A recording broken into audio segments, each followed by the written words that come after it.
ನಾವು ಇಲ್ಲೇ ಕೊಯಮತ್ತೂರಲ್ಲಿ ತಿಂಡಿ ಎಲ್ಲ ಆದಮೇಲೆ ಸೀದಾ ಅಲ್ಲಿಂದ ಪೈಪ್ ಲೋಡಿಗೆ ಹೊರಟೆ. ಈ ರೋಡಿಂದ ಸ್ವಲ್ಪ ಮುಂದೆ ಸಂಕಗಿರಿ ಅಂತ. ಇಲ್ಲಿ ಬಂದಿದ ತಕ್ಷಣನೇ ಲೋಡಿಗೆ ಬಿಟ್ಟೆ. ನೋಡ್ರಿ ಪೈಪ್ ಎಲ್ಲ ಹೆಂಗೆ ತಂದು ಎಸಿತಾ ಇದ್ದಾರೆ ರಪ ರಪ ರಪ ಅಂತ.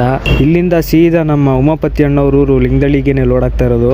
ಗುರು ಮಧ್ಯಾಹ್ನ ಬಂದಿದ್ದು, ಇಷ್ಟೊತ್ತಾದರೂ ಲೋಡ್ ಮಾಡಿ ಇನ್ನೂ ಬಿಲ್ಲೇ ಕೊಡಲಿಲ್ಲ. ಅದಕ್ಕೆ ಒಂಚೂರು ರೈಸ್ ಆಗಿಬಿಟ್ಟಿದ್ದೆ. ಅದಾದಮೇಲೆ ಬಿಲ್ಲೆಲ್ಲ ತಂದು ಕೊಟ್ಟರು. ಅಷ್ಟೊತ್ತಿಗೆ ನಾನು ಹಗ್ಗ ಟರ್ಪಲ್ಲೆಲ್ಲ ಹಾಕ್ಬಿಟ್ಟೆ. ಯಾಕಪ್ಪ ಅಂದರೆ ಅಲ್ಲಿ ಫ್ಯಾಕ್ಟ್ರಿ ಇರೋದು ಹೋಗ್ಬಿಟ್ಟು ಒಳ್ಳೆ ಹಳ್ಳಿ ರೋಡು. ಹಳ್ಳಿ ಅಂದರೆ ಅದು ಎಲ್ಲ ಒಳದ ರೋಡು. ನೋಡ್ರಿ ಇದೇ ಒಳದ ರೋಡಲ್ಲೇ ಹೋಗಿ ಲೋಡ್ ಮಾಡಿದ್ದು. ಇಲ್ಲೆಲ್ಲ ಕೂಡ ಭಯ ಆಗುತ್ತೆ ಇಲ್ವ ರಾತ್ರಿಯಲ್ಲಿ ಬಿಡಬೇಕಾದ್ರೆ.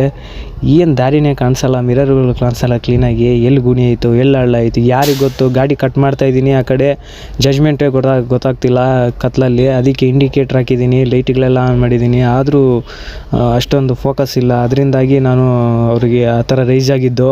ಒಂಚೂರು ಅಗಲತ್ತಲ್ಲೇ ಬಿಡಬೇಕು, ಇಲ್ಲಾಂದರೆ ಇಲ್ಲೆಲ್ಲ ಕೂಡ ಲೈಟ್ ಹಾಕ್ಸ್ಬೇಕು. ಏನೂ ಮಾಡೋಕ್ಕಾಗಲ್ಲ.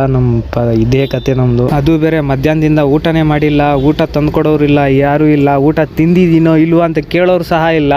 ಅದಕ್ಕೆ ಬೇರೆ ನೆತ್ತಿಗೆ ಏರ್ಬಿಡ್ತು ಸಿಟ್ಟು. ಅದರಿಂದಾಗಿ ಅದು ಇದು ಏನೇನು ಸಿಟ್ಟಿತ್ತೆ ಎಲ್ಲ ಹಾಕ್ಬಿಟ್ಟೆ. ಅದೆಲ್ಲ ಬಂದು ಅವ್ರ ಸಿಟ್ಟೆಲ್ಲ ಇದ್ದಿದ್ದೆಲ್ಲ ಚಿಕನ್ ರೈಸ್ ತೊಗೊಂಡು ತಿಂತಾಯಿದ್ದೀನಿ ಸ್ನೇಹಿತರೆ. ಅದೆಲ್ಲ ಆದಮೇಲೆ ಸೀದಾ ಬಂದೆ ಪೆಟ್ರೋಲ್ ಬಂಕ್ ಹತ್ರ, ಇಲ್ಲಿ ಸಂಕಗಿರಿ ಹತ್ರ.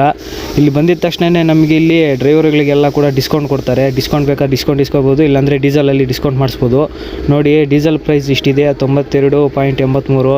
ಡೀಸೆಲ್ಲು 1.25 ಪೈಸೆ ನಮಗೆ ಡಿಸ್ಕೌಂಟ್ ಕೊಡ್ತಾರೆ. ಇಲ್ಲೆಲ್ಲ ಕೂಡ ಲಾರಿ ಅಸೋಸಿಯೇಷನ್ ಐತೆ, ಅವ್ರ ಕಡೆಯಿಂದ ಈ ಥರ ಡಿಸ್ಕೌಂಟ್ ಎಲ್ಲ ಫೆಸಿಲಿಟಿ ಕೊಡ್ತಾ ಇರೋದು. ಅವ್ರದ್ದು ಕೂಡ ಈ ಬಂಕು ಸಹ. ಅದರಿಂದಾಗಿ ಈ ಥರ ಡಿಸ್ಕೌಂಟ್ ಎಲ್ಲ ಕೊಡ್ತಾರೆ. ಡೀಸೆಲ್ ಎಲ್ಲ ಹಾಕ್ಸ್ಕೊಂಡಿದ್ದಾದಮೇಲೆ ನಾನ್ ಸ್ಟಾಪು ಈಗ ಅಲ್ಲಿಂದ ಹೊರಟೆ. ಈಗ ನಾನ್ ಸ್ಟಾಪು ನಮ್ಮ ತರೀಕೆರೆ ಲಿಂಗದಳ್ಳಿಗೆ ಹೋಗಬೇಕು ಈ ರೋಡಿಂದ. ಅದು ಬೆಳಗ್ಗೆನೇ ನಾವು ಅವಾಗೆ ಬೆಂಗಳೂರಿಗೆ ಬಂದುಬಿಟ್ವಿ.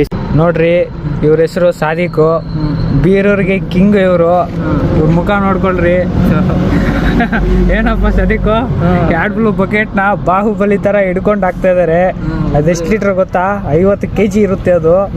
ಇದಕ್ಕೆ ಹಾಕ್ತಾ ಇದ್ದಾರೆ ನೋಡಿ. ಒಂದು ಕೈಯಲ್ಲಿ ಹಾಕ್ತಾ ಇದ್ದಾರೆ, ಒಂದು ಕೈಯಲ್ಲಿ ಹಿಡ್ಕೊಂಡಿದ್ದಾರೆ. ಬಾಹುಬಲಿ, ರಿಯಲ್ ಬಾಹುಬಲಿ.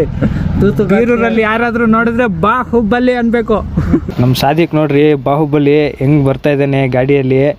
ದಾರಿ ಬಿಡ್ತಿಲ್ಲ ಅಂತ ಹೆಂಗೆ ಬೇಕು ಹಂಗೆ ರಪ ರಪ ರಪ ಅಂತ ಹೇಳ್ಕೊಂಡು ಬರ್ತಾ ಇದ್ದಾನೆ ಸಿಟ್ಟಲ್ಲಿ.